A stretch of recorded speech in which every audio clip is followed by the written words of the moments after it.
అందరికీ నమస్కారం. నేను మీ వెల్తూరు నగేష్, జనసేన పార్టీ తెలంగాణ రాష్ట్రం. ముఖ్యంగా ఈరోజు తెలంగాణ రాష్ట్రంలో భారీగా కురిసే వర్షాల గురించి మాట్లాడదలుచుకున్నాను.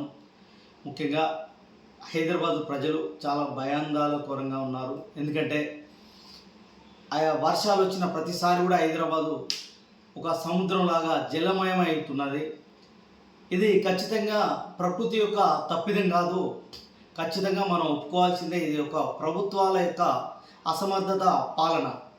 ఎందుకంటే విచ్చలవిడిగా పర్మిషన్లు ఇచ్చి రియల్ ఎస్టేట్లకు వీళ్ళకు పర్మిషన్లు ఇచ్చి నాలాల పైన అక్రమ కట్టడాలు వీటన్నిటికి సంబంధించిన అంటే కన్స్ట్రక్షన్ చేయడం వల్ల ఈ ఒక ప్రకృతి పరంగా వచ్చిన వర్షాధారణ సంబంధించిన నీడన్ని ఒక సముద్రంలాగా మొత్తం రోడ్లన్నీ జలమయం అవుతున్నాయి.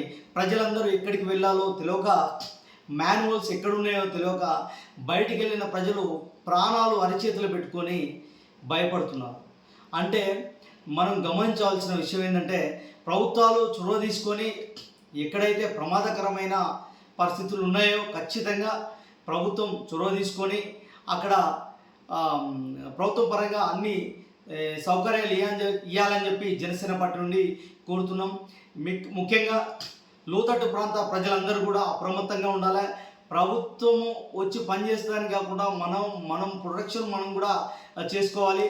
ఖచ్చితంగా ప్రభుత్వం చేసే పని ప్రభుత్వం చేయాలని చెప్పి జనసేన పార్టీ నుండి మేము కోరుతున్నాం. వర్షాలు ఎక్కువగా పడుతున్నాయి, మాన్యువల్స్ ఎక్కడ కూడా ఓపెన్ అయితే ఎవరికి తెలియదు.